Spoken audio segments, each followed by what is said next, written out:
Aku udah sholawatan, katanya sholawatan ngelancarin rizki. Katanya sholawatan mempermudah semuanya. Tapi kok Allah nggak mudahin aku?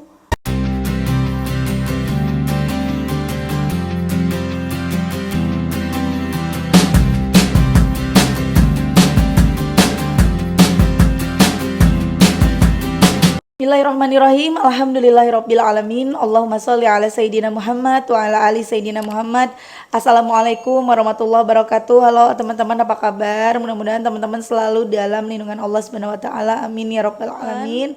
Alhamdulillah, kali ini aku akan sharing lagi pengalaman sholawat dari teman-teman kita. Tapi sebelumnya buat teman-teman yang belum punya buku ini, jangan pernah lelah ada nikmati setiap sholawat. Ini buku pertama aku, harganya 55.000. Kalau teman-teman mau beli, teman-teman bisa langsung datang ke Gramedia, ada di Gramedia seluruh Indonesia, atau teman-teman bisa klik link di deskripsi box buat yang mau beli ke admin ataupun beli di Shopee. Tapi masih PO ya, di admin aku udah habis. Tapi ya ikutan PO nanti akan ada free tasbih digital, hanya yang ikut PO. Nanti kalau masa PO-nya udah habis, jangan nanyain tasbihnya, jangan protes ya. Nah, buat teman-teman yang punya testimoni salawat, langsung aja kirimkan testimoni teman-teman ke nomor ini. Tapi mohon maaf sabar kalau misalnya aku jawabnya lama banget ya. Nah, lanjut aku akan bacain testimoninya. Ini dari Mbak FR. Jadi mbaknya minta disamarkan, kita pakai namanya Mbak FR aja ya. Assalamualaikum warahmatullahi wabarakatuh. Waalaikumsalam. Aku dari Klaten. Tolong nama saya disamarkan ya Mbak. Maaf sebelumnya, saya izin testimoni ya Mbak. Dulu aku kenal channel YouTube Mbak Mel saat saya kelas 1 SMA. Saat itu saya baru pulang dari pesantren karena COVID, jadi muridnya dipulangkan. Waktu itu saya terus lihat-lihat testimoni dari YouTube-nya Mbak Mel. Nah, saat saya kelas 2 SMA, saya masuk pesantren lagi karena udah bisa untuk belajar secara offline. Di sana belum bisa dijenguk sama orang tua karena keadaan juga masih COVID. Jadi makanan biasanya dipaketkan dan uangnya ditransfer. Waktu bulan itu saya mau ambil uang transferan dari ibuku dan saya bilang ke guru saya untuk ambil semua uangnya. Dengan kagetnya aku ditransfer 500.000, tapi anehnya adikku ditransfer 300.000. Padahal kita sama-sama satu pesantren, dan paling anehnya saat guruku ngumumkan kalau sekarang bayarnya pakai kartu santri kayak kartu ATM Mbak. Setelah saya mendapatkan kartu santri tersebut, saya cek dan ternyata ada 500.000 Mbak. Padahal uangnya udah saya ambil sebelumnya. Setelah bulan tersebut lewat, ibu saya transfer uang lagi Mbak, dan ternyata di saldo saya nambah lagi 500.000. Padahal adik saya cuma 300.000.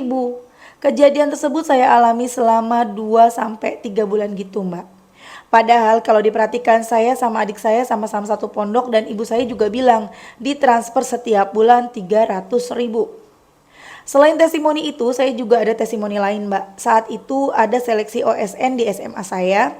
Saya nggak daftar karena saat itu seleksinya bareng sama UTS. Jadi saya lebih mentingin UTS-nya. Tapi Masya Allah Mbak, waktu saya ngumpulin kertas ujian karena udah selesai, guru saya bilang kalau saya dipilih buat ikut OSN kimia. Saya kaget, padahal saya nggak ikut seleksi. Dan teman saya yang ikut seleksi malah nggak keterima. Ada testimoni lagi Mbak, saat itu masuk ajaran baru dan saat itu saya kelas 3 SMA. Kalau di pesantren saya biasanya pengumuman ranking dan rapot saat ajaran baru dan waktu santrinya udah di pondok. Saat itu wali kelas saya memberikan selembar kertas ke murid kelas 12 yang isinya nilai selama 1 semester dan rankingnya. Awalnya saya hanya memprediksi kalau saya masuk 5 besar aja. Ternyata saya ranking 1 dengan rata-rata 90-an. Saya kaget banget Mbak, karena saya kira teman saya yang bakalan ranking 1, bukan saya. Saya bersyukur banget, padahal awalnya saya iseng-iseng punya target ranking 1, malahan diijabah sama Allah. Alhamdulillah banget Mbak, sebenarnya saya mau testimoni dari dulu tapi baru keinget sekarang. Waalaikumsalam, Masya Allah, aku senang bacanya. Selamat ya Mbak, semoga segala kebaikan selalu kamu dapat. Jangan putus salawatnya. Kamu baca salawat apa Mbak? Mbak Mel serius, aku senang banget dijawab. Kalau dulu 1000 Jibril, dan aku di pondok jadi untuk amalan sunnahnya yang lain juga kebantu. Soal 500.000 itu udah dikonfirmasi ke orang tua belum Mbak? Aku tanya. Masya Allah, apalagi mondok ya, banyak amalannya. Nah sebenarnya kalau dari sana Mbak, biasanya nggak ada yang salah Mbak. Iya Mbak, Alhamdulillah, makasih banget ya Mbak Mel. Semoga keluarga Mbak Mel selalu diberi kesehatan, kebaikan, dan kebahagiaan, dan juga terhindar dari hal-hal buruk. Amin, amin ya robbal alamin. Masya Allah ya teman-teman. Jadi biasanya ibuku kan ke ruang keuangan. Nah, biasanya yang ngelola keuangan langsung masukin uangnya ke kartu santri. Mbak Mel minta doanya ya, sekarang aku lagi gap year buat belajar UTBK. Ini aku nggak nanya gap year tuh apa ya. Mungkin istilah-istilah aku nggak ngerti ya. Oh mungkin belajar kayaknya nih, ini buat belajar udah deh. Doanya ya Mbak, tahun ini bisa lulus SNBT di Gizi Kesehatan UGM. Aku kalau sekarang ngamalinnya salawat munjiatnya 100 sama salawat jibrilnya 1000. Ya walaupun cuma nambah 100 munjiat, bismillah bisa istiqomah. Doanya juga ya Mbak supaya aku bisa istiqomah ibadahnya dan istiqomah dalam kebaikan, karena sekarang saya sudah lulus di pesantren, jadi harus bisa ngontrol diri sendiri. Amin, insya Allah lulus. Jangan pernah putus salawatnya, 100 munjiat udah cukup, istiqomahin aja ya Mbak. Insya Allah aku jadi semangat suka sama salawat munjiat, walaupun panjang kayak enak gitu ngamalinnya. Masya Allah ya teman-teman. Itu tadi testimoni dari Mbak FR di Klaten. Ini Klaten tuh tempatnya mertua aku loh ya. Mertua aku ada rumah di sana di Klaten. Nah teman-teman ya, itu tadi testimoni dari Mbak FR. Masya Allah banget ya, kok bisa ya baca sholawat, target ranking 1, kirain rankingnya cuma 5 besar, beneran ranking 1. Pengen ikut tadi OSN kimia, tapi benturan sama UTS, ya udah deh nggak ikut. Tapi Allah tahu kamu mampu, kamu mau, sama Allah dikasih. Padahal nggak daftar, nggak ikutan seleksi tuh, masya Allah banget ya. Kalau udah jalur langit mah nggak ada yang nggak mungkin. Kalau udah jalur langit mah jangan mikir pakai logika. The power of jalur langit, masya Allah keren banget. Dan yang anehnya lagi, uang udah diambil kok ada 500.000 di tabungan, kok adanya 300, mbaknya 500. Kalaupun transfernya beda, pasti ibunya ngomong dong, kak kamu ibu transfer 500 atau apa gitu kan, gak ada omongan. Dan udah diomongin sama ibunya, transfernya itu sama 300, tapi kenapa 500, masya Allah. Dan itu hanya 2-3 bulan, selanjutnya 300, masya Allah banget ya teman-teman ya. Jangan pernah lelah buat solawatan. Solawatan terus, akan banyak kebaikan-kebaikan yang kita dapatkan ketika kita istiqomah solawat. Pas gak punya duit, tahu-tahu ada duit. Pas lagi kepengen makan nasi goreng, ada yang nganterin nasi goreng. Lagi kepengen makan sate, tahu-tahu tetangga nganterin sate. Lagi gak punya beras, mertua datang bawain beras. Segala hal kebaikan itu bisa aja terjadi, mungkin aja terjadi ketika kita sudah istiqomah solawatan. Tuh the power of solawat, keren banget deh pokoknya ya teman-teman. Rugi banget kalau kita nggak mau solawatan, tuh rugi. Banyak banget yang nggak sependapat ya, tapi abaikan. Ada juga loh aku baca komen ya, kenapa komen negatif itu selalu kebaca sama aku, komen yang positif malah kadang-kadang kelewat ya.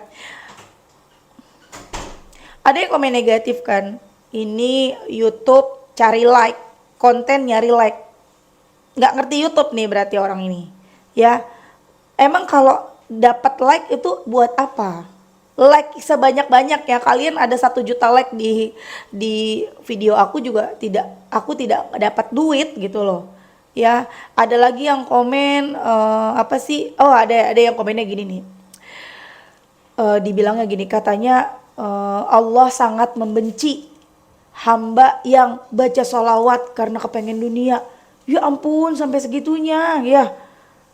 Udah deh, pokoknya jangan didengerin yang kayak gitu-gitu teman-teman. Kalau kalian mendapatkan ada orang yang bilang seperti itu, gak usah didengerin.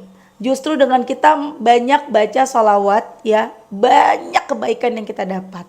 Bahkan yang tadinya kita baca sholawat karena dunia, lama-lama dunia bukan jadi prioritas kita lagi. Walaupun kita masih butuh, walaupun kita masih pengen, tapi tetap ya, kita tetap walaupun kita masih kepengen, tapi bukan jadi prioritas. Kita udah nggak maksa Allah, jadi kita udah seperti yang aku bilang, ruh kita ini sudah terbiasa dikasih makan sama salawat. Makanya kita udah, ruh kita yang butuh salawat udah nagih lagi. Kita belum baca salawat, ditagih mana nih salawat, aku pengen makan gitu loh ibaratnya ya. Jadi ruh kita udah butuh salawat, kita maunya salawatan terus itu. Makanya rugi kalau orang yang bilang salawat kok karena dunia, salawat tuh karena syafaat, salawat tuh karena Allah dan Rasulnya, tapi dia bacanya cuma dikit. Dia bacanya mungkin 1 atau mungkin enggak, atau mungkin lupa. Ya, tapi ya rugi gitu loh. Hatinya nggak dibiasain untuk ya rugi, ruhnya tidak dibiasakan untuk dikasih sholawat, ruhnya nggak dibiasain dikasih makan sholawat gitu loh. Tapi kita nih yang sholawat karena utang, sholawat karena pengen jodoh, sholawat karena pengen dapat kerjaan, pengen dapat anak, pengen dapat universitas yang kita pengen. Akhirnya terbiasa sholawat, berubah, ibadah juga jadi makin rajin, jadi makin semangat sholawat. Kita jadi makin semangat, jadi kita jadi semangat ibadah, kita jadi pengen baca Quran, pokoknya berubah banget. Teman-teman pasti udah ngerasain lah ya, yang udah biasa bersolawat, yang udah ngikut aku dari lama, pokoknya udah tahu banget solawat itu dahsyat banget, ngerubah hidup kita banget. Ingat, solawat itu bisa merubah nasib. Pengen apa aja udah gampang, solawatan aja. Solawatan aja, insya Allah satu persatu apa yang menjadi hajatnya teman-teman kabul. Dan buat Mbak FR, insya Allah pengen di UGM, insya Allah dapat. Kalau memang di sana itu yang terbaik buat Mbak, insya Allah dapat. Tapi kalau memang nanti udah salawatan nggak dapat, nggak apa-apa. Ya aku bukan yang ngecilin ya. Misalnya nggak dapat, Allah tahu yang terbaik, yang jauh lebih baik. Aku pernah cerita nih ya, tapi aku cerita lagi nggak apa-apa ya. Ya ini yang berhubungan seperti Mbak FR gini. Jadi ada orang ya, aku lupa, aku nggak tahu namanya siapa. Ini cerita ini dikisahkan oleh Ustadz Yusuf Mansur. Beliau ini kepengen banget kuliah di Arab Saudi ya, kalau nggak salah di Arab Saudi deh, pokoknya di daerah sana, di Mekah sana lah. Udah nyoba ikut tesnya, dia tuh tinggalnya di daerah Jawa juga ya. Untuk tes harus ke Jakarta aja pakai ongkos, harus cari duit dulu buat ongkos. Nah si Mas ini nih nggak mampu kan untuk ke Jakarta dan segala macam, untuk ikut tesnya juga nggak mampu teman-teman. Benar-benar udah berusaha, nggak ada biaya buat ikut tes ke sana. Sama Allah, padahal dia udah baca sholawat, sama Allah nggak dipermudah gitu loh untuk bisa dapat rizki untuk ikut tes supaya bisa kuliah beasiswa di luar negeri, di sana kita sebut aja di Arab ya, di Arab Saudi, karena aku lupa tempatnya di mana. Nah kemudian sama Allah dihambat 1 tahun. Kalau kita mikirnya nggak pakai iman, kalau kita mikirnya kalau kita nggak punya iman, kita mikirnya nggak pakai iman gitu ya, kita akan marah. Aku udah sholawatan, katanya sholawatan ngelancarin rizki, katanya sholawatan mempermudah semuanya, tapi kok Allah nggak mudahin aku dapat duit buat biaya ongkos ke Jakarta ikut tes kan gitu ya. Tapi masya Allah, Allah punya rencana lain. Si Mas ini selama 1 tahun akhirnya ngajar ngaji, teman-teman. Dia ngajar ngaji, ya udah deh terima, mungkin sama Allah belum diridoin buat kuliah gitu kan.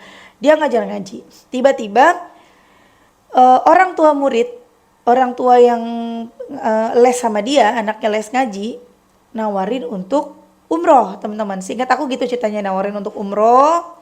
Akhirnya pas umroh ketemu, diajaklah ke kampus yang dia pengen. Diajak ke kampus yang dia pengen, diajak lihat-lihat keliling-keliling. Nah udah nyampe ke sono loh teman-teman. Nggak semua orang bisa gampang untuk ngelihat-lihat ke dalam, ngelihat-lihat ikut belajar, ikut ngelihat orang lagi belajar. Senang banget dong ya kan. Akhirnya ditawarin untuk kuliah di sana, beasiswa. Kurang lebih seperti itu ceritanya tuh. Kata Allah nanti dulu, nanti tahun depan, nggak usah. Kalau kamu ongkos sekarang, aku kasih ongkos. Allah itu kaya banget ya. Kalau cuman minta ongkos ke Jakarta mah kecil banget bagi Allah ya. Ongkos buat langsung ke Arabnya juga ada, Allah bisa ngasih kita, ngasih Masnya. Tapi kata Allah entar dulu, kamu nanti aja dulu, sabar setahun dulu. Sekarang kalau kamu ke sana kamu nggak lulus, nanti aja. Allah kan lebih tahu. Di sana saingannya banyak, kamu nanti nggak lulus. Nanti kamu keluar duit banyak, begini gini. Buat ongkos, buat makan di sana, buat tempat tinggal dan lain-lain. Udah sabar dulu 1 tahun, tahun depan. Dia sabar dan tahun depannya dia bisa ke sana tanpa ongkos. Gratis tuh. Bisa kuliah di sana. Jadi buat Mbak FR, semangat terus sholawatan, jalani semuanya, yakin Allah itu maha baik. Kalau misalnya nanti kita Mbak FR udah berusaha, tapi misalnya nanti ya jeleknya belum dikabulkan, Allah tahu yang terbaik. Allah sudah punya rencana-rencana yang jauh lebih baik buat kita. Oke teman-teman, terima kasih udah nonton, semoga bermanfaat dan jadi motivasi buat teman-teman. Kita doakan semoga Mbak FR diijabah doa-doanya, bisa lulus kuliah di UGM jurusan gizi, amin. Tidak ada yang tidak mungkin bagi Allah. Buat teman-teman yang nonton, semoga teman-teman rizkinya barokah, diijabah doa-doanya. Kemudian teman-teman juga istiqomah terus, amin amin ya rabbal alamin. Assalamualaikum warahmatullahi wabarakatuh.